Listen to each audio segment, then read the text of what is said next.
And anyway, to make this long story short, I wanted to say this. I finally got to that last chord, and you could have heard like a pin drop in the, and it was awesome. They should have. You could hear a pin drop in this, in this church.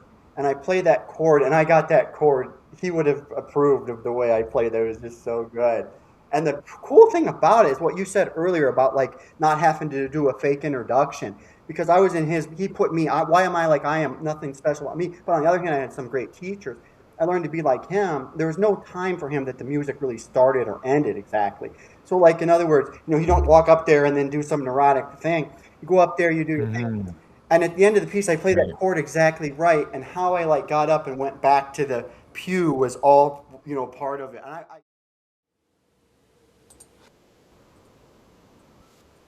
Hello. Mr. Josh, hey, How are you? can you hear me? Okay, right? I can hear you. I can see you. Nice, man. How's it going? Going pretty good. Yeah, I'm glad Yeah. glad to hear that. What is this? I What is this platform that you found? so this is Descript. Basically, I just looked up like a platform that does client-side recording because if it client-side records, then basically the audio quality is like perfect. The video quality is perfect, but because the other system, it would record what was actually sent over the internet, which meant that if the internet dipped out, the quality just got like really bad. Or I had like I did one call like where my voice was just like messed up the whole time, and I was like, because it was That's just like horrible. filtering it because of the internet. I was like, okay. So my So voice is being recorded on my side, and yours is on your eh, side. Is that what you're saying? yeah, That's your really video and your cool. voice. Yeah. Yeah. Are you getting us started? We're going to record something now, or what are we doing? Oh yeah. Well, I started because Okay. it. I start because sometimes it saves me having to like, I don't know, like do like a fake introduction Right. or, but I can just chop it off That's no, wherever it's and it's beautiful. fine. Totally get it. Because I was going to say something like, so yeah, I went to the Nada School of Traditional Yoga, like I told you, like in Rishikesh for like 6 weeks in this ashram. The reason I bring that up is when we got back from all that, a lot of us were still doing the online stuff through the school, whatnot. But it's kind of weird stuff, like somebody's leading like meditation or all this stuff. But then you would go back and Hmm. listen to it later, and the audio would be so fucked up, and it would be like this weird stuff. Because at the time, you can't tell how you're being perceived on the other side of the connection, especially when the internet hits. So we had all sorts of weird stuff like that. And I'll bring up one thing just real quick about that is like in yoga, that's called involution. Involution. So what is involution? Like if you heard the word involution, Sounds like evolution, but yeah, right, no, never exactly. heard It's of it. not evolution, it's in, like with an I. So you ever seen like, you know what the Ouroboros is? Yeah, for sure. Okay, you get it. So what's the Ouroboros? It means involution. Okay, well, how does that relate to this? It's because like reality consists of like consciousness experiencing itself. You know what I mean? Like by that, so like when you really start to understand it, you have like a snake eating its own tail. It's like this awesome thing called Ouroboros, the consciousness experiencing itself. But the funny thing about that is it gets edgy because you have some idea of what you think you're like, but you can't tell in what context you're going to be received on the other end of consciousness. You know what I mean? For example, you could be wearing glasses that make me look like I'm yellow right now. Okay, and I don't know that. I don't think of myself as yellow, but in your subjective end of it, I could be yellow, or it could be out of context, etc. So like that's where involution gets interesting because like, and it keeps feeding in on itself, and that's one of the main concepts Well, I think if you really want to understand yoga. About I always talk about yoga. Yoga is about two things, okay, only higher consciousness and divinity.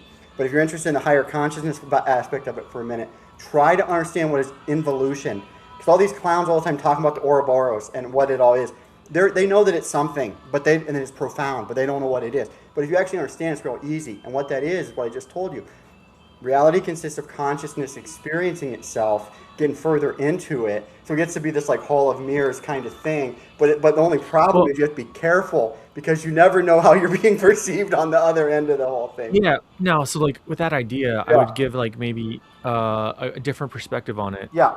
because so that's maybe true, but as like an artist, sometimes I actually quite I always act the other way. So I act as if the my experience in my art is exactly what the other person's experience is. So like instead of going to a performance and thinking, okay, what do these people want, and like how can I make something that works with them? I think, okay, what do I want? Because if I get something that resonates with me, then it's going to resonate very much with them.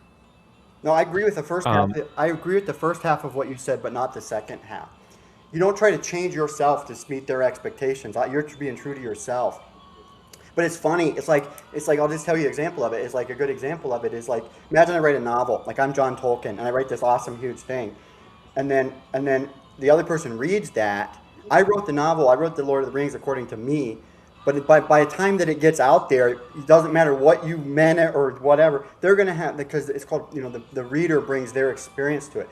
So when people are listening to you play, you're doing what you said for sure.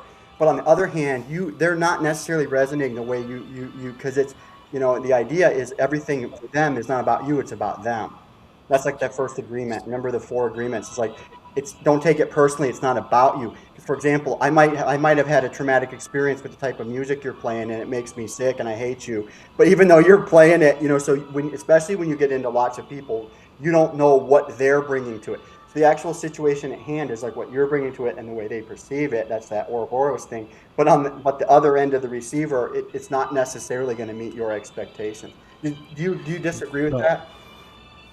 well, I mean, I think like pragmatically speaking, like what a person should focus on is the idea that I'm so whether or not it's true. So like you're saying, somebody. So I just composed a piece of music for my community orchestra, Wow. and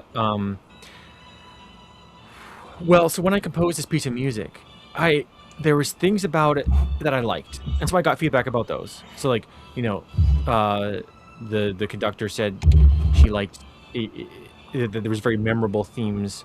It is very sort of beautiful, this beautiful landscape, and then there was also things that I found maybe quite didn't quite work. Um, and I showed it to a friend of mine, and she uh, didn't describe anything negative about it, but she described the piece of music like having these two parts. Like there was the first kind of way it was, and then it's changed to a different part. And like in my like experience with as I was making the music, I felt the same thing. Like there was this, and it's a bit of a problem in the music. It's like there's a bit of this disjunctness because the DNA isn't permeating enough. That feels like it's going in like two phases of the piece, and then maybe a third example is somebody else described sort of these personal experiences they had with it, where it was nothing that I had thought about when I was writing the piece. But the second person, what they described in this sort of like they described it like that there was this sort of like really harmonious thing, and then it's like they went through a doorway into like a different realm. Like that was so much my experience with what I was writing. And so like when it comes to like what you're focusing on, so the third person experience might happen, so they may have their own things, the music may connect with them on a different thing. But in terms of like, okay, like if I find something that's a little bit problematic about it, I should recognize that other people will experience the same problematic thing. If I have this like perfect harmony with myself where there's nothing in myself that finds a problem with music, then if somebody else finds a problem with music, I would say that that's probably a personal problem. Like maybe they don't have the experience in the background, or maybe they're just they have some kind of ego trap that they're in. But like the important level of analysis, I would say, is, if I think there's a problem, I shouldn't just think like, oh, well, they're not smart enough to see it. I should go, no, if I feel there's a problem, they're going to see it. And if I know that truly it's good, I should, That's awesome. So I want to ask you a couple things about that. So I mean, are you able to play your piece now? yeah. Actually, I'll send it to you so you can have like, yeah, I'd super interested to hear what your analysis on this is. I'll send it to you, and I can like overlay the playing of it, and then you could listen to. It's super short. I wrote it purposely short and fairly simple, But I so mean, that can you we can play can we very listen to quickly. it as we go, like right now? Can you just play it for a second? Yeah, but I mean, maybe play it from your end so you can hear the quality Okay. without Oh, internet, because got the you. internet's a little bit Got you. here. Yeah. I'll send it to you, and then again, so like I know how it goes. So even if I don't hear what you're hearing, I can just overlay it, so that, but we'll have both the same understanding. Yeah, yeah. Let me hear this. I also want to show you a piece that I really like.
Wow, that's totally beautiful, man. Thank you for sharing that. I love your composition. That's cool how you put your hand over your heart as you listen to it. I think it's so cool because that is, I think, really the state of mind that music is meant to be in, is the heart chakra. Yeah, we like yoga, we have mudras and stuff. And it's neat because like you may be in a certain mindset, so you do a certain thing. But it works the other way around too. It's like if you pretend to smile, talking about that, then your brain also gets feedback. You know what? It's like it goes both directions. So like that particular mudra is like I'm sort of putting myself in the right. I'm using my body to put myself in the right state of mind. Sort of. It goes both directions. So it's very receptive, like Patanjali mudra. Patanjali mudra with divine blessings. You're open into the divine blessings of yoga. It's called Patanjali mudra. But so like for me, like that's a variation of Patanjali mudra. It's a very receptive one. Somebody like me is like I'm out there playing basketball. I'm like not very receptive as I should be, but I want to be more receptive. So when I'm intensely trying to be receptive, I'm doing that. I'm glad you saw that. Your piece is just gorgeous. I love your piece, and I say that in all sincerity. That's awesome. And my very first comment that I would say right away, my feedback or my perspective on it, is it's based on, this is me talking, it's based on melody. Primarily I'm hearing melody, and it's like, I love that. Of all the things you could have done, that's like the best one because, you get in all this weird stuff, but really the greatest composers are the ones who have it based on melody, and I'm listening to your melodies. And once in a while, like it did something, I'm hearing the melody, and it did something that I'm like, I'm not saying that's wrong, because it could it be wrong. I'm like, wait a minute, I don't know. I would have maybe done it different, and it kind of surprised me. Interesting. Yeah, and it's Okay, like interesting because that kind of got my mind going. I had to come back to the listening because now my mind's trying to do too much analysis of it. I loved your piece, man. but I see, like when I hear that, I think that what happened is you actually heard something that was not quite perfect about the melody's direction, and Right. so like I think I would be very interested to hear if you could remember maybe where that was at Yeah, all. I could tell you because have you ever seen the movie Amadeus? No, but About, I know it's about Mozart. exactly. So just briefly, it's based on this play. Peter Schaeffer, right, writes a play about, and it's fictionalized, but it's told by the perspective of Salieri. Okay, and I'm not comparing. I'm Mozart, you're Salieri. I don't mean that at all. I'm not saying that at all. But I'm just giving the example. It's just what you just said. So Salieri's like he's the court composer for the whole Austro-Hungarian Empire, right? Then Mozart shows up. Mozart is God's gift to humanity, like literally, but he's a clown, doesn't have any money or whatever. But so there's no comparison in talent or anything, but in terms of stature. So Salieri composes a march for Mozart. It says Mozart appears, and Mozart comes in, he's being a kid, being funny, he's like God's gift to humanity, not really obeying all this stuff. But Salieri's march, and then at the end of he plays the march, whatever, the emperor plays it. And Salieri goes to hand Mozart the music to it. No, don't worry about it. I already know it. And they think he's bluffing. So then Mozart sits down at the piano and he plays exactly what he just heard, except he plays it in better timing and stuff. But then he does it perfectly, and then he stops and he's like, that doesn't quite work, does it? And then he starts changing it. And he took this little march, like kind of artificial sounding, march that Salieri did, and he took it into this other direction that's kind of inspired by what Salieri did. That is literally one of the most. It's like Eine kleine Nacht music kind of thing. You play it one time to anybody, the rest of their life they're sitting there loving that melody. And they showed that exact moment where Mozart could just tell, well, this is so good, but you did the wrong thing here. And he fixed it, and he just went off on his improv in that direction. I'm not doing that to you at all. But I like that they captured that moment, because to Mozart he could tell, well, right there you're doing something that probably you shouldn't do. So when I heard you say what you're just saying, it sounds like I think I heard you saying earlier, once in a while you identify something in your own piece that you're not 100% satisfied with. Is that correct? Yeah. Yeah. Like where it didn't quite, and it's good, but when you hear it next time, you're like, I think I could maybe do it. That's that involution thing, because you have it. Now you can go back and kind of analyze it again. And the experience that you're describing too, of like, as you were listening to it, you went away from the heart place into the thinking place. Right.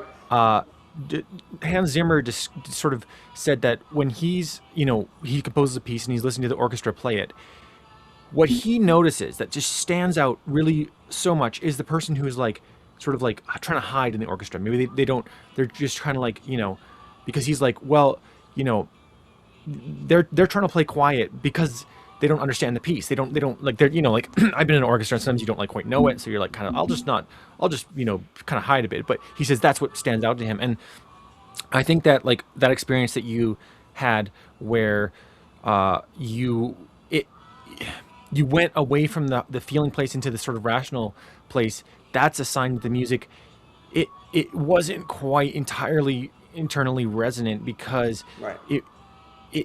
it like challenged the person had to like, whoa, what do I think about this? Like right. a good piece of music, it hits you and you just like know, right. like on a deep level, right. That's kind of perfect. It broke my flow for a second, and then I know it broke my flow, and then my mind started thinking about it, and now I'm out of flow. Into where do you know like where it first broke your flow? Like I'll tell you. Do you mind if I grab a thing of water? Just take 1 second break, and then I'll go for it. Take me 1 second. I'll do that.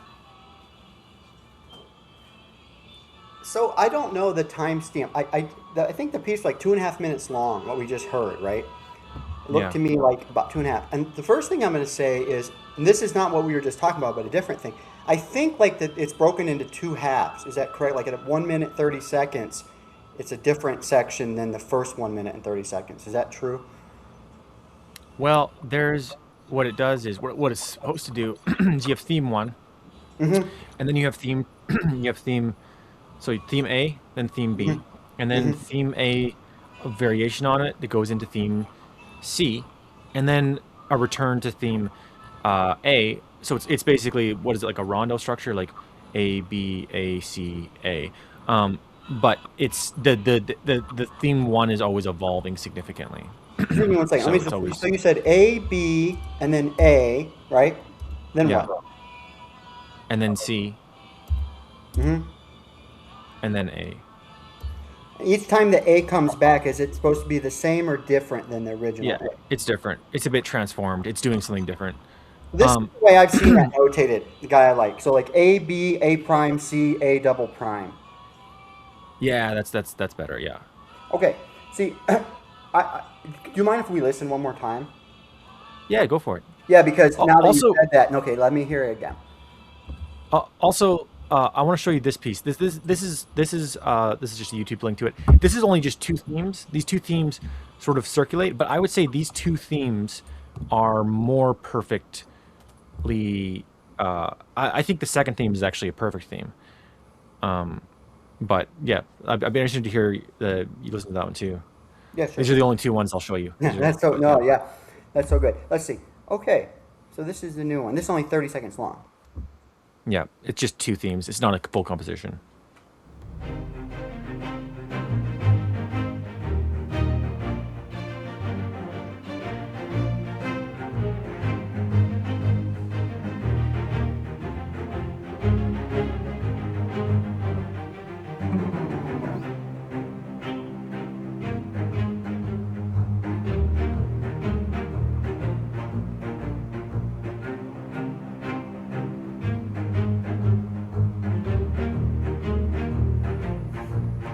You know what? The very first thing that jumped into my mind, like, are you a Game of Thrones guy?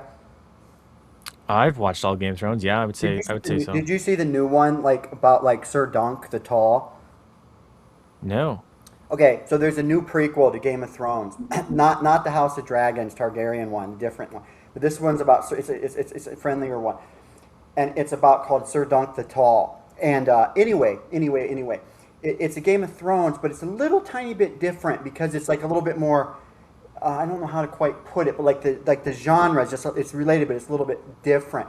So your piece right there, the very first thing that jumped to my mind. This is like a Game of Thrones. This guy, I could totally see this as a Game of Thrones theme, except I wouldn't put it in the Game of Thrones theme. I would put it on this other one called Sir Donk, it just hits it because it's similar, except it's a little bit friendlier and not as like militaristic as the regular Game of Thrones. So I really love that. I'm really curious to ask you though too. Another thing is like I'm very ignorant about this, but like how exactly are you composing this? Like what's is this like some sort of what's your compositional process?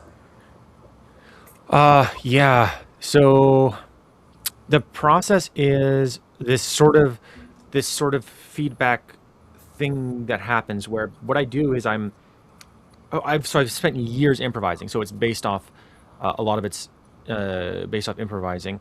Mm, But the process of it is because pure improvisation does not result in composition. This is something I've learned over years of improvising. I never actually composed a piece, and so what I'll do is I'll like improvise. Maybe I'll improvise a bunch of stuff, and I'm like exploring, but I'm maybe improvising in a way where I'm trying to find a space that's kind of like this perfect space. And so like with this second one, the way I composed the first thing was actually different than the second theme. The first theme, I like spent kind of a while like coming up with like the first like motif, like the da da da da da da da, da and then like like kind of went many different branching paths, like trying to figure out where does this go, and then I finally kind of found something that like, oh, it works. And then for the second theme, I would like on loop improvise the first theme and then go into a second theme and then improvise the first theme and then go into like another variation and then I actually that second theme I actually just improvised that exact note for note, just the first time I played it, it was exactly what But it are you was. saying you're playing this on like a keyboard? Yeah, I'm doing it on a keyboard. Yeah. So what we're hearing is you playing a keyboard. Yeah. Yeah. But it's in a DAW, so I made like sometimes so the second theme was played on a keyboard, but then maybe quantized. Maybe the first theme I may have actually, yeah, it was probably played on a keyboard, but it's me playing on a keyboard, but it's also I'm adjusting the notes like you know I can edit the actual individual notes. Nice, man. I loved. Yeah. I'll tell you what, man. Like I like what you did. You told me this thing for the previous one: A B A prime C A double prime. And Yeah. I'm gonna listen to that because if you don't mind, because the reason I say that, once you told me the structure of it, I'm gonna see if I can hear that. Okay, I'm gonna see if I can hear Okay. that. I'll also Yep. point out one other thing about the final A double prime, which is that A Yeah. double prime kind of ends mixing in with B. The final Okay. chord progression is actually the B chord progression. So, Nice. Can you tell me if do you know? I'm sure you do. It's a stupid question, but I mean, do you know the chord progression, or so you can say something about the chord progression real quick too, off the top of your head? um, Oh, okay, okay, yeah. So the chord progression of like the, yeah. So I could say about the whole chord progression. Okay, so the what's interesting about the chord progression actually is that, um, the B theme, it, in the like the minor, melodic scale, how it changes going up and down. Yes. So it's doing that. It's like, it's in D minor, and it's changing between the A chord and the B, chord, which are, kind of in that melodic thing. But what it also does is the B theme, does the Neapolitan chord. Do you know what that is? Tell me that. The Neapolitan chord is this special chord that seems like by all rational classical understanding wouldn't work, but it works astonishingly well. It's If you have a D minor chord, the Neapolitan is the D sharp major. So it Let me think has for 1 second. That would be the same as E flat major. It's easier to think of it. So you just said if you're in D minor, and then you said something, and then think about D yes, sharp major, which in this situation is easier to say C, E flat, and E harmonic. flat So major. you're Yeah, in yeah, D yeah. minor, and all of a sudden you're saying something about one half Eh, step up. eh, I'll give an example of when it was used. So like Yeah. Chopin writes, his piece where it's just chords. So he plays, and maybe you can play these chords along, and you can see how it goes. Yeah. He goes, uh, so he goes, uh, C minor, um, yes, yeah, yeah, yeah. Yeah. I love that piece. And then, I don't know all the chords off the top eh, of my head. and then what you were just about to play Yeah. was the, G sharp major, and then Neapolitan, which is the, C C. Now Oh, hold on. sorry, Let's D stop D. there 1 second. Just hold on 1 second. It's okay. Let's do that again.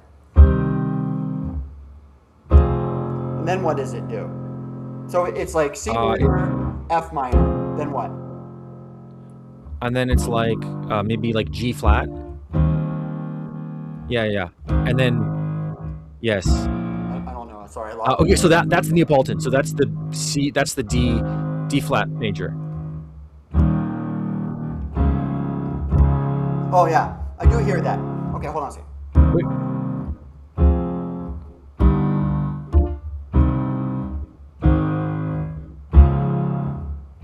yeah. So that's a D flat. No, the one before that. The D. So let's do it one more time. Da, da, da, da, da. I can't do it. Okay. Is this it? And then the next one is Neapolitan. That's a D flat. That's Neapolitan. So that's Neapolitan. Let me think about that for Yeah, 1 second. So that's just a D flat, first yeah. inversion D But flat chord. isn't it like wild that chord works in C minor, because that's just one semitone away from the tonic, the root chord, the root note of that chord. Right there. That's Yeah. beautiful. I see. I heard that phrase, that word, but I didn't actually know what that was necessarily. Yeah, I love that piece.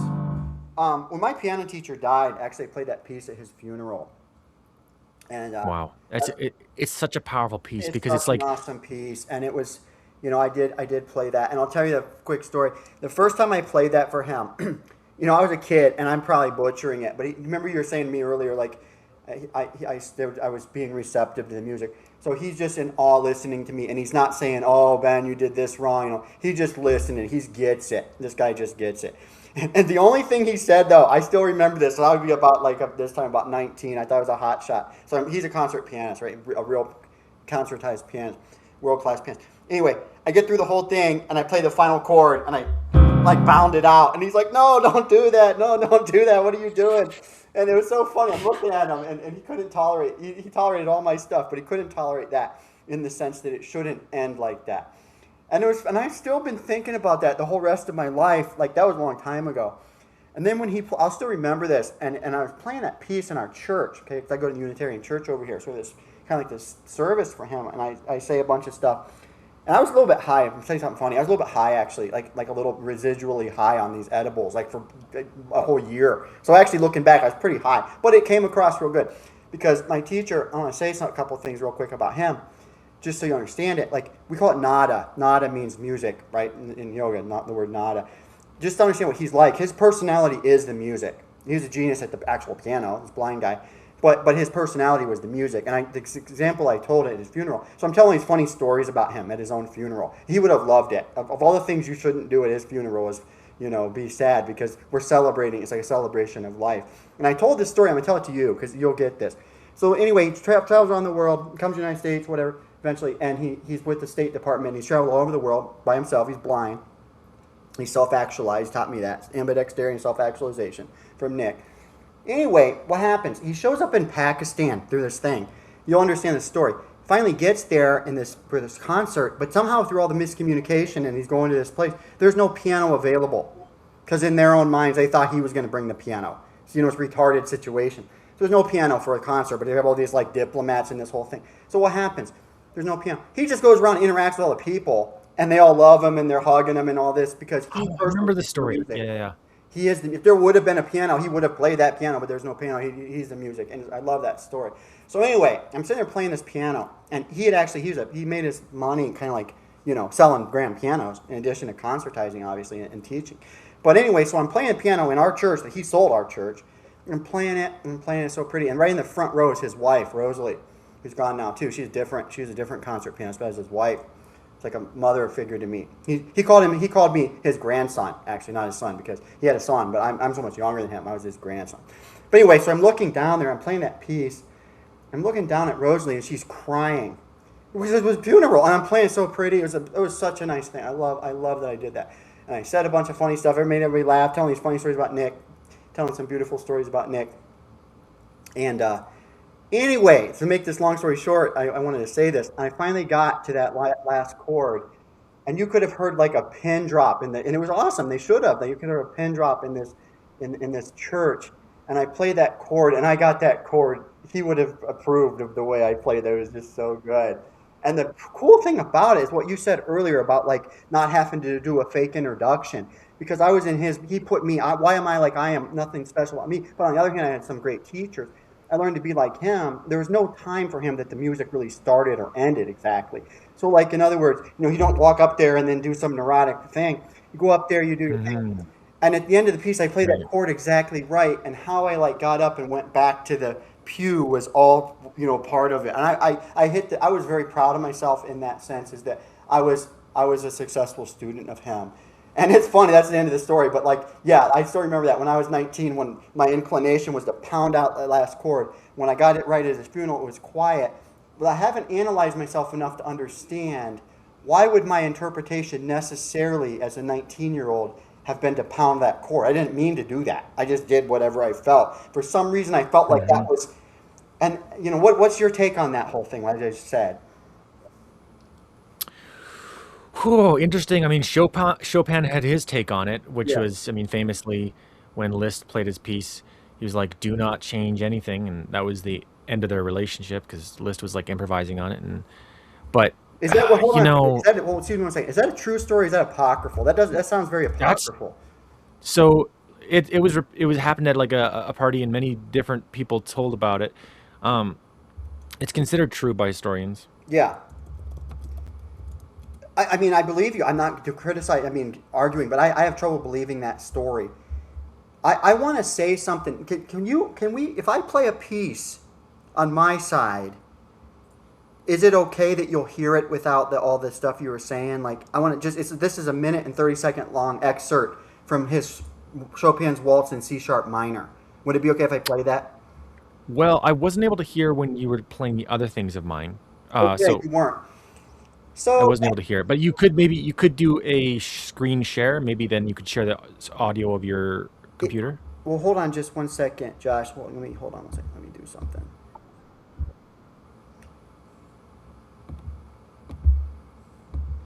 Just because I'm not a technical guy like you are, I'm just going to paste this if you don't mind. It's only 1 minute 30 seconds. See if you can play that for us so we can listen to it. This is his Waltz in C-sharp minor, an excerpt.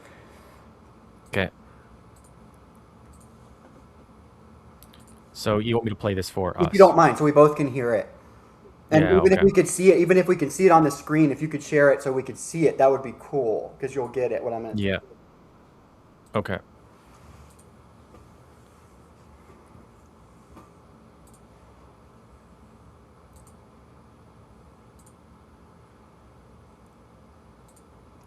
Okay, now, ready? Yeah.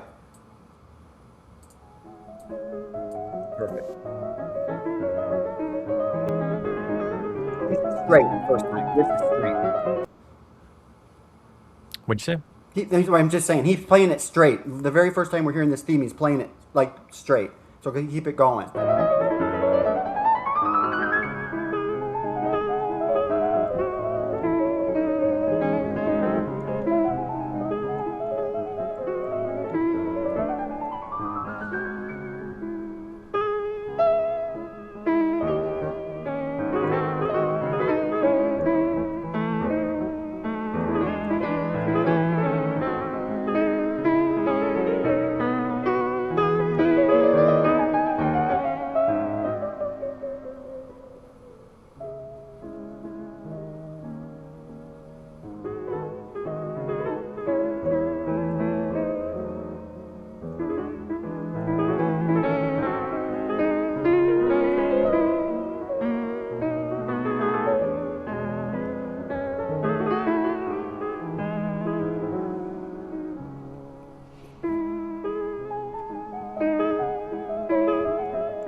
What's your take on that?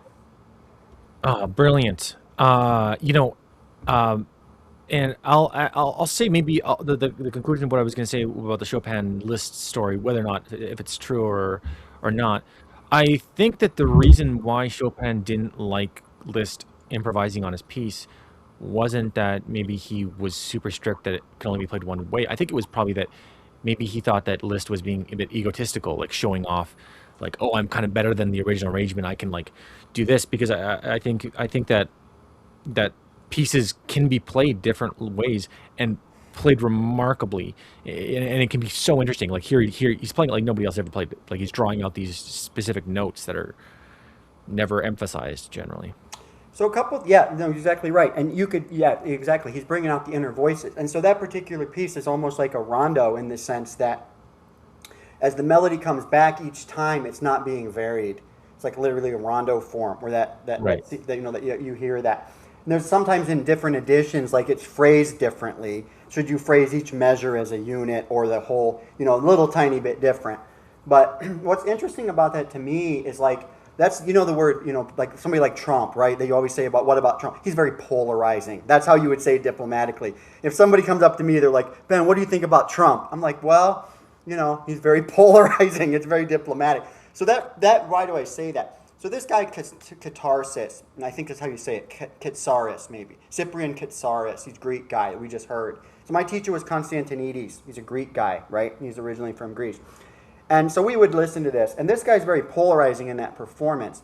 And the reason for that is, like you heard at the end, somebody stands up and shouts, bravo. Like they're just like overwhelmed. That was fucking awesome. But if you really read the YouTube comments, it's interesting because like there's a lot of really smart people putting comments on that. They're not stupid assholes like you would get on some stupid clickbait. These are people that, saying real smart things. But he's kind of polarizing in the sense that some people can't tolerate him doing that because it's not supposed to be like that. And other people are like, oh my God, this is such a genius. And what's interesting about that is I have my own interpretation. Obviously, I would say this guy's a genius. But the one comment that I really liked, all these pure, some of these people get, kind of real neurotic in life and everything has to be some certain way that they say or whatnot. And then what the guy said is somebody missed this huge thing about nothing, this is all fucked up because it doesn't meet my expectations or whatever. And the guy below it, he said real diplomatic. He's like, well, you could go back and listen to a historic performance of Rachmaninoff who did that. Rachmaninoff did that. So if Rachmaninoff doesn't meet your expectations or your standards, we that's fine. And I love that comment so much. What's interesting is like my favorite composer is not Chopin, but it's Godowsky. Are you familiar with Leopold Godowsky? No. Do you know the Chopin Etudes, Opus 10 and 25 sets of Etudes? You never heard of like Godowski's arrangements of the Chopin Etudes? No. Okay. So anyway, my favorite pieces in the whole world, and when you get into my stuff, when we talk about like, remember we're talking about like the symmetrical inversion. So briefly, like Godowski's this guy. Have you ever seen all these trees where they show where it's like here's Beethoven, here's Mozart, here's this guy, here's this guy. It keeps going all the way down, and somebody like the piano professor up at Akron U, it's a real shitty university around here. He has a tree like that, acting like he's a student of Mozart, but there's about 300 people, between him and Mozart, but in this fucked up tree. You see all these trees like that about how the pianists, how they went. It's interesting. Well, one of the things you might notice about all this, when you talk about Leopold Godowski, who's arguably, this is me just talking, but arguably the greatest pianist of all time, and arguably, maybe even, it's a pretty loaded, a pretty bold assertion to say this, arguably the greatest composer in some ways of all time. He has nobody above him on the tree. He had no teacher. He had no teacher. He had no teacher. And like the music that he wrote, only he could play it. Got a little bit more popular nowadays because pianism has come so far. But Marc-Andre Hamelin, around the year 20, who I think is the greatest living pianist, obviously, but he was the first person to really record. Basically, the first person to ever record. There's 52 studies on the Chopin Etudes, composed by Godowski. And anyway, so Marc-Andre Hamelin, recorded all those in about 2000. Won like a Grammy for it or whatever. I think it's called a Grammy, right? He goes out there and plays one of them, the first one. But the pieces, if you really get into them, I'm just gonna say this briefly, and they're all in different categories. Some of them are arrangements for the left hand of the original Chopin pieces. Okay, that approximate the original piece as on the one-hand arrangement. That's the main thing, like left-handed ones. For example, the Revolutionary Etude by Chopin. Yep. So just what you were talking about with some weird Neapolitan shit, I'm being funny, I don't know, but it's up a half step. So in the Godowski arrangement of that particular piece, it's in C sharp minor, not in C minor. Not so much for melodic reasons, but because of, like pianistic reasons, because you can execute it. But it's an approximation of the original piece played with one hand, where both the original left-hand part and the original right-hand part are all captured, right? And so those are one, like the arrangements. Cool. Yeah, there's left-handed arrangements of some. There's other ones, just briefly, there are a few other categories. But one of the good categories I really like is like where the original left hand, the new left hand is approximating the original left and right hands, basically. Then the regular right hand is like in these different formats on top of that. So sometimes it's like contrapuntally, sometimes it's going the free voice. Some of them get to the point that it's an he takes it and he's combining multiple etudes together. So like for example, there's like the two different G sharp, or G flat, etudes. Well, he'll combine those two together melodically in this really, really cool arrangement. And just briefly, I'll finish this up, as you might know, there's 3 A minor etudes, right, in the Chopin stuff. There's Opus 10 number 2, which you might know is a chromatic one in the right hand, if you remember that. The chromaticism's all in the upper 3 fingers of the right hand. There's a different one that nobody knows that much, a different A minor one that nobody remembers. Then there's like the Opus 25, which is, the Winter Wind. Everybody know, the Winter Wind etude, right? Like da da da da da da da da over and over. Yeah. And it's based on it. So Godowski can combine some of these etudes, greatest genius of all time, in these 52 arrangements of the Chopin studies. Because Marc-Andre Hamelin comes along, and one interesting thing is a lot of Godowski's arrangements have been lost. Not a lot, but some of them, because they'll be talked about briefly in letters. He played them as encores and stuff, but with World War II and stuff, some of them were lost. He had an arrangement. I'm ending this story, but I love this story so much. He has an arrangement of all 3 A minor etudes combined together contrapuntally. So all 3 of those themes, they're combined together. So good. But it was all talked about, but lost. Godowski dies. It's all been lost. So Marc-Andre Hamelin, who's the current Godowski of our generation, obviously, he records Godowski all 52 studies, and then as an encore, he plays his own, reenactment or whatever, probably what Godowski did, and he plays all 3 of the A minor etudes as an encore to all that, the way that Godowski probably did it. And if you're a piano person, we should pull that up right now and listen to it as Marc-Andre plays it. Do you mind if we do that? Because oh my God, what I search for? Oh my God, we got to hear this. And it's really bad audio recording because somebody recorded it on their cell phone because he played it as an encore. Let's see this. This is my favorite guy. He comes here to Akron. Mark, Andre. Yeah, we got here this. Hamlin. It's called a triple etude. Yeah, let's listen to this. It's all three A minor etudes. Yeah, here we go. I'm going to put the version of it that has the sheet music that somebody made so you can hear the themes as you listen to it. Let's see if I can send you that. See if you can play this for us if you don't mind. Yeah, no problem.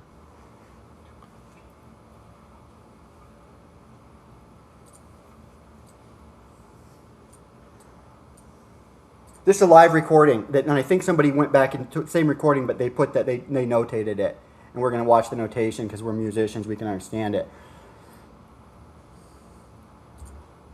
Okay. Yeah, this is, I think somebody notated it, but this original, it's done by Hamlin. Opus 10 number 2. Okay, here we go.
That's amazing. That's cool, right?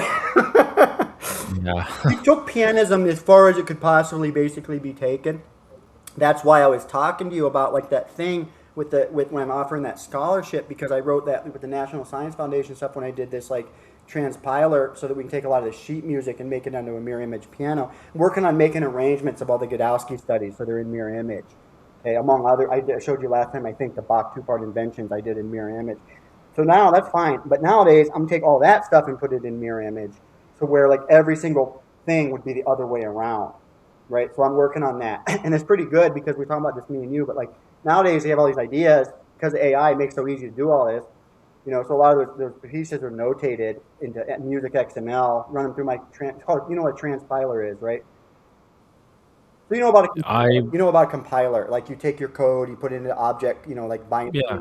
That's fine. It's called a compiler. But transpiler means to take something that's in text to a different text, like translation almost.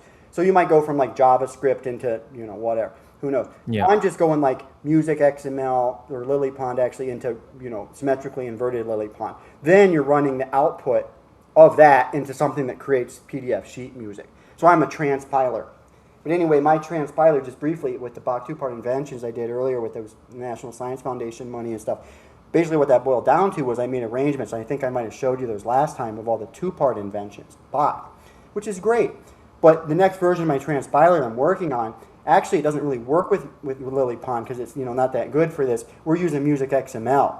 which is a whole different level. So all those pieces are notated in Music XML. You know what that is, right? Where each individual voice is systematically, structurally understood by the compiler.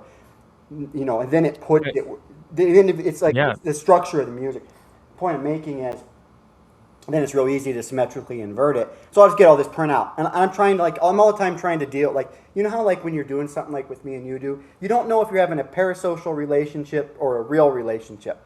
You know what I mean? With like say we're talking about Jordan Peterson, he's on his own platform. Does he want me to tweet at him? Remember, he goes through all this psychosis about people with I'm being funny about Twitter or whatever at first, and then it gets overwhelming and goes into psychosis or whatever. So it's like always like, do you want to interact with me one on one, or do you want me to have this parasocial thing where I just your audience or whatever? And it's always this thing. The reason I bring that up is because like with Marc-Andre Hamelin, you know, he comes. I'm like this far away from him. He comes here like to this Tuesday musical thing that we're involved with, the composition teacher. So he comes to, and I'm like literally in the front row, me and my teacher. So I'm a handful away from him, and I'm all the time like when he plays this piece, I'm like, Mark, quick, play encore, play the triple etude, quick. I'm like being funny, trying to make him do an encore, and he's real gentleman about it. He won't necessarily do that, but I'm interacting with him one on one, and over the years, and anyway, what I'm doing is when I get like a big, I'll show you my Godowski.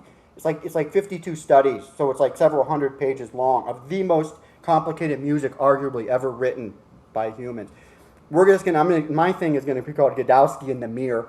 I'm gonna send him that fucking thing, and you know, because his problem is like he's such a good pianist. He's conquered the piano. There's just nothing left he could do that he hasn't already done with the piano.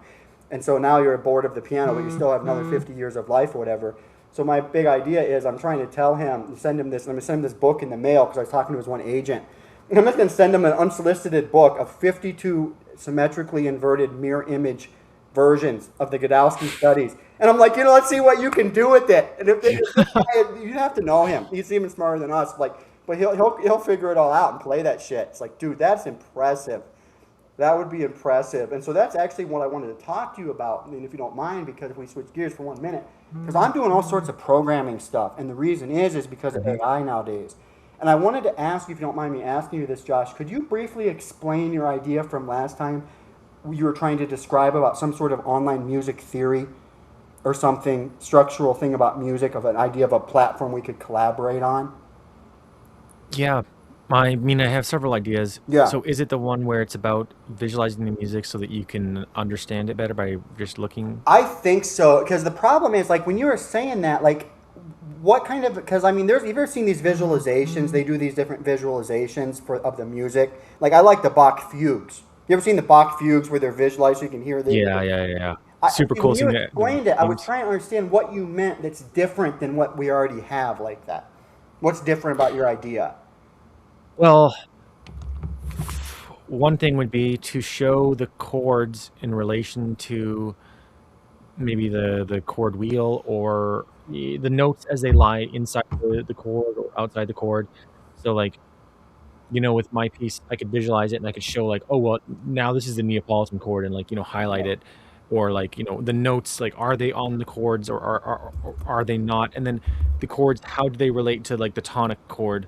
You know, are these like above or below, like as far as like 1, 2, 4, or 5, like, you know, but you can think about 1, 4, and 5 as like, as just a step in a direction. Because if you look at the wheel of fifths, you know, it's 1, 4, and 5 seems like arbitrary numbers, but according to the wheel of fifths, they're just like right next to each other, right? So Yes.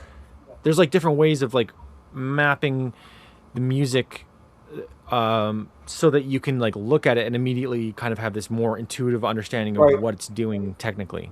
That is so awesome. I like that idea so much. And what I was wondering about is like when we were talking about collaborating, and I apologize, you know, I don't remember everything that we said or whatever, but to what extent are you already doing programming, like, you know, open source stuff through GitHub and everything?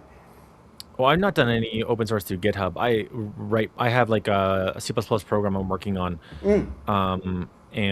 but it's just on my computer. There's Yeah. no What GitHub. what does it do? This is for it's like a concept for a game. I mean, I want to put some more work onto it before actually giving the idea That's away. But fine. essentially, what it is, it's like this. Like think of the concept. The idea is like, as a kid, I would write on write on paper, and I would like make these little scenes of like little characters or like little animals that are living underground and stuff. And I just want to bring that to life so that somebody, like a kid or somebody can like sort of express themselves entirely freely, but everything comes to life. There's just trees that are alive. There's ground that's alive. It's all 2D, like a paper that you draw on. Yeah, that is so cool. Yeah, that is so cool. It reminds me a little bit of like a physics engine, and just from what I heard you saying, like Oh yeah, yeah, yeah. I've It'll have seen a people, physics I've seen engine real for sure. simple, like you draw a line, draw a little circle. Done that with the students I do, and then it can like turn into a physics engine and actually do the. That is so cool. It will have that part too. Yeah, That's awesome, physics man. engine. Yeah, because when we have these conversations, we don't talk for a while or whatever. I don't remember everything, but in general, yeah, you have so many interesting ideas, and the reason I wanted to bring this up is it's like a different planet. Even since last time we talked, and you probably already know this, but like we're on a different planet in terms of our ability to manifest things. There's just no, there's on a different planet, and so like what I mean by that is like yeah, we're working on some stuff or whatever. The only problem is if you have enough time to do it, because like I could sit down for an hour, a couple hours with Google Gemini, pound out something that I've been thinking about for 30 years, and it's all manifested. Because we were talking about this before, but the idea of all this is like we have all these intentions, all these ideas, but they're pretty hard to bring into existence. But collectively, it's becoming more easy to bring a lot of our creative, ideas into existence with the AI. What do you think I have about some that? thoughts. Yeah, I have some thoughts on that, which Yeah. is that the best way to be able to manifest something entirely is to find something, create something, be in alignment with something that's so deeply in resonance with itself and this way. Like, so I'll give this piece as an example because I mean I think you're maybe still going to listen to it again with the understanding of the musical sections, but Hmm. there's something about it where well I don't know where I'm at with it, and the reason is because I don't entirely know what to make of the theme. Is it a theme that's good enough that I can like stick with it for, a long time? Is it a theme that like I can put a bunch more work into, or do I want to go to another theme? And so when it comes to like, computer programming, the same thing is true. It's like the time, if it's a project that's so like kind of perfectly in resonance with society, the individuals that are working on it, and that like as you go into it you don't hit like these moments where it's like this is like a hiccup. Like if you have like, because you mentioned this is like a strong melody piece of music, if you have a melody and there's something fundamentally wrong with the melody, then you kind of don't want to put more time into it, you want to move on. And so there's that kind of wanting to for the project to be melodically perfect, kind of. Hmm. That's awesome. And did you remember it all last time when we were like playing some music off of my website together?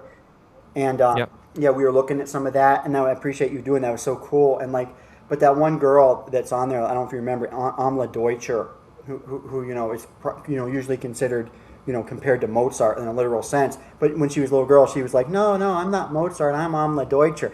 She's even herself. She's better than Mozart. Like literally, greatest living composer for sure. But they show her on 60 Minutes, so we pull up, and they're like, well, she's a little girl, and she's like 7 or something, and they're like, well, could you play us some music? And she's okay, well, pull out 3 notes out of a hat, and they give her these weird notes randomly. It's like, it'd be like D, D sharp and E. There's nothing to work with, right? I'm being funny, but it's even worse than that because it's random. So she sits there and she's explaining her compositional process, which consists of like running or skipping around her garden with her jump rope and allowing the creativity of God to pour into her consciousness. But why I say all that, and we can pull it up in a minute, it's because it's what she's sitting there thinking about. It's not really common. If bam, it just comes. And when it comes like in this stream of divine melody. It's not a stream of divine harmony necessarily. It's a stream of divine melody. Like that's like a story that's unfolding in higher consciousness out that's based on those particular semitones, and it doesn't come to her like a little bit at a time. It's like she's trying, bam, she just takes it. And she's such a great musician that she's harmonizing it in real time. And she's sitting there, and she's talking about 7 years old, explaining all this. But I really liked that because one interesting thing about her, if you really talk to her and she get older and stuff, she's explaining all this. It's like her whole compositions are always based on melody. and she's explaining it. She's like, yeah, I understand all this about harmony, this and that. But she's like, but true music, the music of God or whatever, it's basically in terms of melody. I'll never forget her explaining that to that guy. And like a lot of times, like when I'm hearing music, I started thinking about this, like, because what I do, like when we were improvising in the old days when I was trying to learn how to improvise, all I'm really doing is pound out chords. You get the idea of like a rhythm you can pound out, then maybe you can pound out a chord progression, whatever. That's all I did basically. Then I got inspired by this girl, Amla Deutscher, who's just this genius, like past it. She's not a genius. She's like a gift from God for humanity, for sure. And she comes along, and she explained all that, and I listened to all that. And then what I started doing, I wanted to mention this to you. When I'm improvising in the church, I'm basically just following the rhythmic chord progressions. But I'm like emphasizing certain notes that you can hear, like with these real simple little melodies, and they're real simple, like 1, 5, 1, 3, 5, making these really simple. But I'm pounding out those notes, and you can hear them. So there became like this melodic aspect to my improvs in the church. It took me from where I was to this whole different level, where I like love to improvise so much, and people are coming up and considering me some sort of genius. I'm like, no, because in their minds. And a lot of times what I'll be putting in there, I'll get more with it, is I'll be putting melodies in there that they know. Because we'll have a little melody in our church. Like, it's like, I forget, but it's like, what are you longing for? So over and over, with this real simple little melody, everybody knows it. So then I'll sneak that melody into this stuff, or I'll sneak little melodies in there. And it changed it to where I went from, I'm not bragging, I'm just being funny basically, but it changed it from where like everybody sort of more or less ignored me, more or less, to people coming up and telling me, oh my God, I loved your playing so much, it's so good, it's so good. And it was all because I added in a little bit of melodic aspect to it. Mm-hmm. It took me a long time to get there, but I do credit that, because I never thought I could possibly improvise. I was in this classical thing, I could never improvise, like I told you, had all this drug experiences we get into, and I could sort of start to improvise. But still, I'm only really doing harmonic improvisation, or chords, or this, that. Nowadays, I'm probably more like we're getting towards in your level or whatever, at least a little bit, to where I'm trying to learn how to improvise melodies. I'm a total beginner. But it's like taking me to this whole different dimension right now. And I think like music kind of goes on plateaus. Like you jump up to this plateau and you're there, but then all of a sudden you can kind of get up to this one, up to this one. I'm not very high up, but I'm on a different level now that I'm getting melodies worked into my stuff. Yeah, there's so much.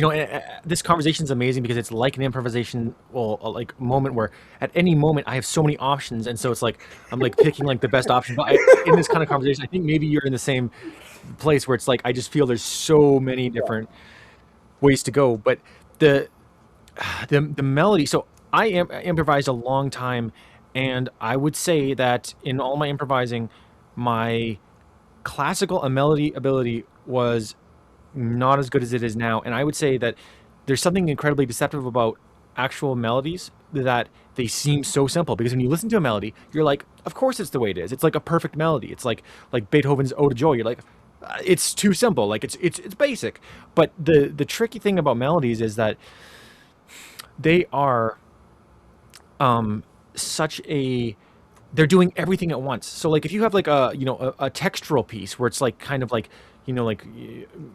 feelings of like maybe just kind of like chords that are happening, and then like a textural thing where it's like Alberti bass, or it's like some kind of arpeggiation. You have this textural piece with chords.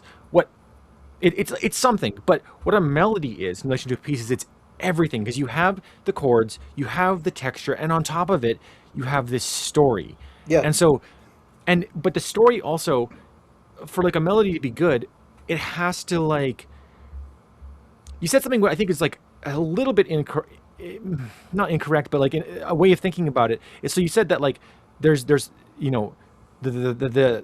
melodic is distinct from the melody, like sort of the melodic, the harmonic rather is distinct from the melody, but they are one and the same, because if somebody's like really good at like the harmonics, so they're good at making harmonies and chord progressions that are good, it's the same type of thing to write a melody, because all the individual parts at different levels of analysis are rhyming with each other, or basically harmonizing with each other. And so the trick of a melody is like finding this it's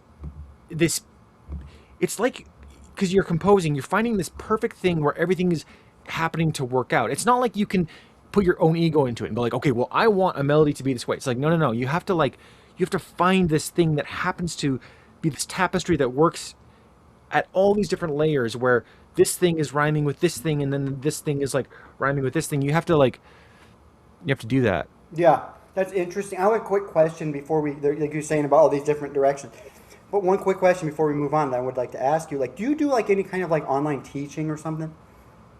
I teach piano to students locally, but I haven't done any online teaching, but I might start. Yeah, if you ever start, like honestly, like at the moment, I wouldn't necessarily be interested in piano with you. Not because of any reasons, I just wouldn't. But I would be so interested in like composition with you. Even like music theory, I Yeah. wouldn't be interested in really because if I wanted to do more with it, for now I just do it myself and I'm doing it myself. But as far as composition, I only have one composition teacher. Okay, when I was in school recently, like when I got my associate's degree, this other guy over there, Dr. Wilding, and I studied with him a little bit. I just want to mention this, and like I like him, but unfortunately it was a complete fiasco, and it was counterproductive on every level. So I was kind of traumatized by that, and so now I'm kind of mad about that. But I want to find somebody like you based on what you were just saying. Because the problem with this Dr. Wilding guy is like I would meet him. I met him in his house up there the one day. Invited me. He was really good guy. I met him. I liked him. He's like, yeah, come over to university or whatever. I'm like, all right. So I go over to university, pay all this fucking money to do it with him. He's a completely different guy. Right? His name's Jamie, and when I met him up in Hudson, my yoga, and then all of a sudden I show up and he wants me to grovel at his feet. His name's Dr. Wilding. I'm like, Dr. fucking Wilding, your music sucks, first of all. And second of all, you're an asshole to me, etc. And I don't, it's not because of me, him. He's just an asshole. It's like, I just don't get it. The very first time I tried to show him one of my compositions, his eyes roll up in his head. He goes into this neurotic, psychosis where he can't tolerate it. And anyway, to make a long story short, I need a teacher like you that's sort of more on my wavelength, but I'm very ignorant. And like what you just said was, I didn't 100% follow all of it, but you could explain things to me that would be very enlightening to me because they're simple, true things that I just am ignorant of. I have to go back and listen to what you said because no, I couldn't follow it, but I had all that thought I just told you that what you're saying is something that if I did know what you're talking about, it would be very enlightening for me. Yeah. So amazing. First of all, yes, I could absolutely teach you composition, and your experience actually, I think, is dead on. So music composition is something that's incredibly elusive, and the reason is because if you go to like a big university or academy and they teach music, they don't know how to teach music composition. And so I studied. What I'm saying is like in classical academic culture, learning how to actually write good melodies does not exist. Um, and it's an esoteric thing. So like good composers oftentimes had they were with good people, and so like I personally like thought about and studied how on earth do you write like just a good melody. I studied this for like years and years and years, and then like finally the dots connected, and it's very very simple. It's simple, but the tricky thing is that there's so many ways of thinking about it that are wrong. That like the simple way of like everything is just like working when you have this understanding, and melodies become something that like you can do. They're not like entirely magic, but I could absolutely teach you that, and I could teach you how to do that, and you could then write like literal, melodies that are sort of like you think of like as memorable, catchy. Like there's this thing about like a perfect melody, like where you when you hear it, you're like, this. It feels like it's always existed. Like I've always known about it. It's just like this. For sure. They Yeah. like I was talking about, Eine kleine Nacht music by Mozart. It's like that. So anyway, they talk about these funny stories about that. It's so humanly universal that like they play it for like some aborigine tribe in the Amazon that's never encountered, Western civilization, and all the guys are loving the tune and it's so good and they're whistling it and stuff with no exposure to Western music at all because it's Mozart stuff. It's like non-intellectual that's tapping into something that just really, really resonates with like the human's soul or something. That particular thing, you remember that? Can you hear that? Oh yeah. Okay, so of all the things that that's based, so it's a chord. I'm just playing C, E, G, and then he puts the 5 on the bottom. Nothing could be simpler than that. But they show that in Right. that movie Amadeus, and something like this. Salieri Hmm. is trying to play, when he kills himself at the end, tries to kill himself because of all this. So the priest has to come, and Salieri's old man, he's almost dead, and he's trying to tell the priest all these melodies that Salieri had composed, and he's tell him, and he's humming them, and the priest just doesn't get any of it. But then Salieri hums one of Mozart's tunes, and the priest is all jumping, oh, I love your tune. He's like, oh no, that's Mozart. Because the whole thing is a big soliloquy by Salieri, and they're contrasting his real stupid melodies, which at the time, by the way, were the most popular melodies in the whole Austro-Hungarian Empire, because he's sitting over there composing them for the National Theater with the emperor, whatever. At the time, they're good, but now he's, well, man, nobody remembers all that. But Mozart will be this universal thing remembered forever. And that particular one, where the only thing he's drawing from is a triad, and he takes it from there, and it's like, yeah, that is just divinely inspired. And I think one of the cool things about Mozart, just from what I know, is the simplicity of it. You know what I mean? It's like he a lot of his music is not in esoteric keys or anything. Most of it's in major keys, actually. It's not in weird times necessarily. It's like in C major, in common time, and it's like, so the simplicity of it is very, very attractive. And like what you just said is exactly right. Like there's something about it that it's like almost like God created that, or Platonic form or Hmm. whatever. And it's like he just finds it, and everyone had been searching for that all along. Something like that. That really, for me, contrasts like with some of this other kind of music that you really have to have like an intellectual, like you have to have like intellectual ability to kind of like the engagement with it to try to get to the point you can appreciate it. Mozart's not the kind of thing you really have to do that much with. What do you think? Oh, everything you said is dead Yeah, on there. Yeah. yeah, Um, and there's something to that's confusing about it, because you hear this masterpiece yeah. that's super complex with these chords, and then you Right, hear Mozart, and right. both these are really good. They're both. So I'm talking about like a genuine, like, beautiful, amazing piece. And the question is, though, like, what's in common with these? Like, I think about, like, the Beatles' Yesterday theme. Yeah, This melody. It's quite a nice melody, and it's quite nice. But if you analyze it, it's like not like Mozart, because it's not. It doesn't seem symmetrical. It's like, what is it doing? And so, um,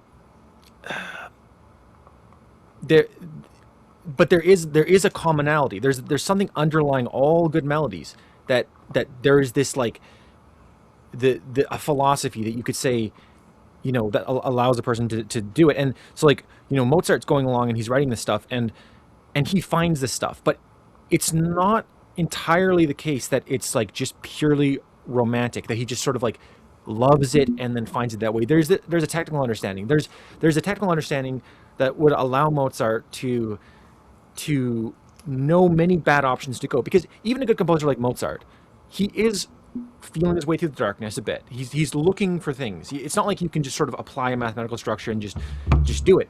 But he's understanding the landscape in a way where he has the possibility to fall on these good melodies. Versus, if you think of like a more mediocre composer, they never ever write a good melody. right. They, you know.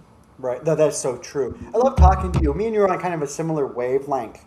You know what I mean? It's like, and it's neat too, because that's what we were talking about earlier, like with the improv. Is like, it's kind of like. No, I was gonna say one more thing. Is like, how like there's like certain band or whatever, like that would like have like one hit wonder. Like, what is that? Like Hotel Hmm. California. So I don't know that much about music and that kind of stuff, but Hotel, everybody loves that. I love that. So much to it on so many levels. But one of the things that you can kind of notice about that, when these guys go out there and play it, like 100 years later, they're still playing it and being funny. They played exactly the same that they played it like more than like 50 years ago, like Right. nothing different. Then all of a sudden you show up over there at the Grateful Dead, and it's like this. So that's partly what goes along with that melody thing. Is like, because I always heard these jazz musicians trying to explain it, how like the process of reality unfolding. That's what jazz is. It's like, and they're explaining like that. It's like, what the fuck are you talking about? Until you really get what they mean by that. And what they mean by that, like you said, is like when there's like this silence. Imagine it's at the end of the piece and there's this silence. Well, how does the audience?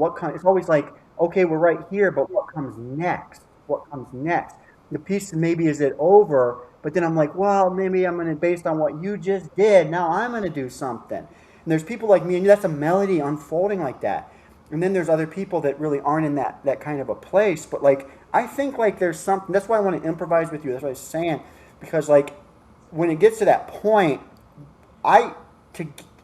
you can improvise. We can improvise by ourselves. But that's that whole point of like the thing we were talking about with consciousness. Is like it's actually the interaction of multiple places that keep giving rise to even new stuff.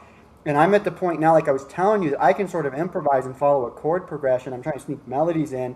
But now I'm at a point where I'm like, dude, I want to start being a quote-unquote real musician. And I'm not going to sit up there like mannequin, like the Eagles, doing this retarded stuff. I want to improvise with other musicians. I have to go in a minute, Josh. But I want to say my final thing about my piano teacher, Constantinides. He explained it to me. So many things he enlightened me. He's an old man, so he knew everything. I didn't know anything. Plus, he's a genius.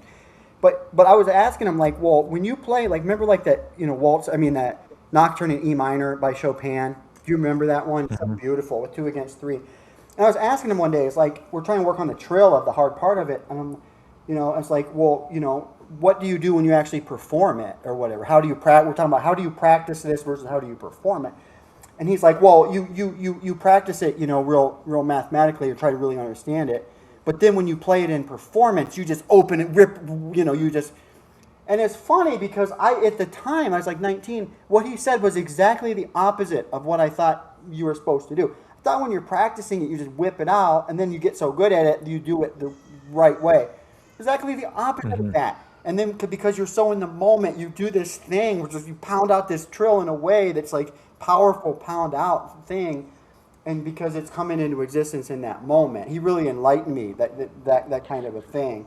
That it comes out in the moment. And anyway, to finish that, so let me finish that particular thought. But I'm at the point now, I'm attracted to talking to you about some of this because with the improvisation in particular, I'm at the point now that I need other musicians to jam along with, and I'm going to take myself to that. And I'm not there yet because I've never liked that. I was a classical pianist. We performed by ourselves. Basically, I didn't play concertos. I'm not in an orchestra, not really even in choir.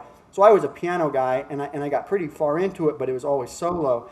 Then nowadays I'm doing improv, and I'm pretty far into that, but I'm right at that cusp to where I need to start improvising with other musicians like you. And I wanted to tell you that. That's why I think it's synchronistic that we hooked up on there, because we were on the similar wavelength. But I'm gonna, because of you, yoga is called darshan. It means like the darshan means if you're around a guru, the guru lifts you. They don't like talk down to you; that you go up to their level. Now you're the guru. That's called darshan. But that's a yoga thing.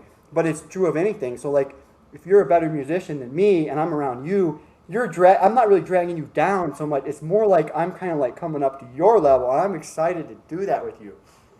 Well, I could 100% give you, like, I think I do have, in my studies of music composition, there is like actual information that I can give, and it requires somebody like you that actually knows some music theory, Right. Some of that stuff.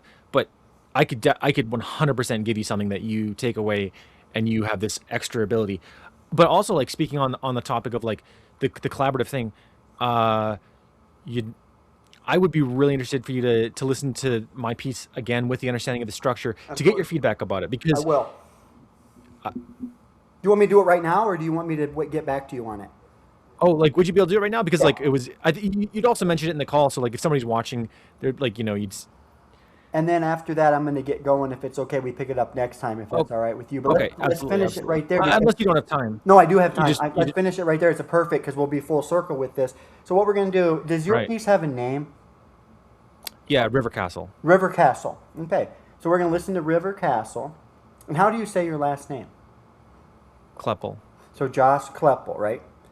Yeah. Josh Kleppel, got it. So we're going to listen to River Castle by Joshua Kleppel. And the format of this is A, B, A prime, C, A double prime, which includes a little bit of alchemy with B somehow, something like that. So let's listen to that.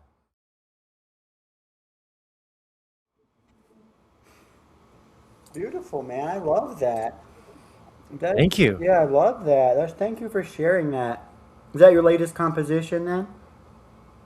Yeah, that's the only composition I've ever actually done, because I figured out, like, I learned this stuff about like how to actually compose a melody, and so like I wasn't able to. I was never satisfied with what I was able to compose before, basically. So Yeah, that's I awesome. just That's so that's the world premiere. I was there for the world premiere of your piece. I'm being funny, but that's awesome. That's totally good. So just real quick, what's the name of your? Do you have like a name of your podcast or something? I should, yeah, I should come up with the name of it. Yeah. Yeah, just real quick, It's approximately how many? Like you have a lot of guests on your podcast. Is that true? Like about how many? what's once a week for it's been like months. Oh wow, that's congratulations. So you have a really good podcast. I only listened to. I did. Me and you did a podcast before, and I didn't. This I'm not. This is bad, but I didn't get a chance to listen to any of your other episodes. And I was thinking to myself, but I'm interested. I just didn't have time yet. New son and stuff. But I'm interested. I want to ask you this. One of the other things I wanted to ask you was like, could you recommend me one of your episodes? And you don't have to tell me right this second, but send it to me or something. Give me one episode you think I might like, and I'm gonna listen to it when I'm running because I'm training for this marathon, and I think I'm gonna listen to it today when I'm running.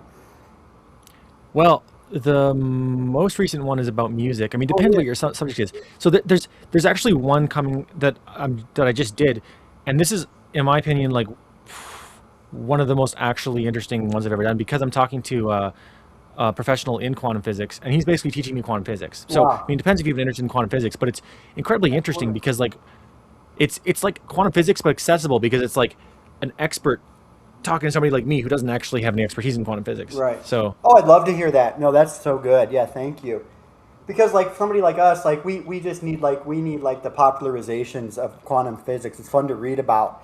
You know what I mean? Like somebody that really knows it that writes popularizations of it is fun to read. But if you sit down with your old quantum mechanics textbook, you're not going to have any fun. You got to be talking to somebody. So I read a lot of popularizations of quantum mechanics, obviously, when I was a kid. I love those. So I love that episode. What's the guy's name? this is Marco. Um, so we already did one, but the Mhm. thing is that this next one that's coming out, Yeah. it's higher quality because I'm using this system. The other one Mhm. has some quality issues, Yeah. serious quality issues, the worst quality issues. This is part of the reason why I got the system, and additionally, it's just super exciting, like the quantum physics stuff. Like because one thing you don't get, and this is something that he says, is that in the popular version of quantum physics, it's not actually exactly right because Right. the language we use to communicate does not have the ability to communicate quantum physics, and so having this like this marriage where it's somebody who doesn't know talking to somebody who really does know, you have this language that's created where there is an understanding of like actual quantum physics in a way that's like understandable. So I think Right. it's like actually super interesting. Yes. Yeah. If you don't mind, send me a link to that. Most of your stuff is It'll on come out. YouTube, right? Well, it'll come out like maybe in a couple, like 2 weeks, Oh, maybe a okay. minute, Got it. like max. Got So it. yeah, so it's not quite out yet. Nice, man. Are you going to release this as on YouTube for us or something or? Yeah, I mean, if you're good with it, and Yeah. like again, yeah. Whatever So you want. That's fine. Yeah, I love talking to you, man. That's fun. likewise, man. It's it's cool because it's like the feeling I have is like when I'm improvising on a theme that's really good, where there's just so many options to go with. That's what I feel like with you. It's like we have so many, we have like a shared like foundation link that provides us these options to go. Yeah, So absolutely. Yeah, nice, man.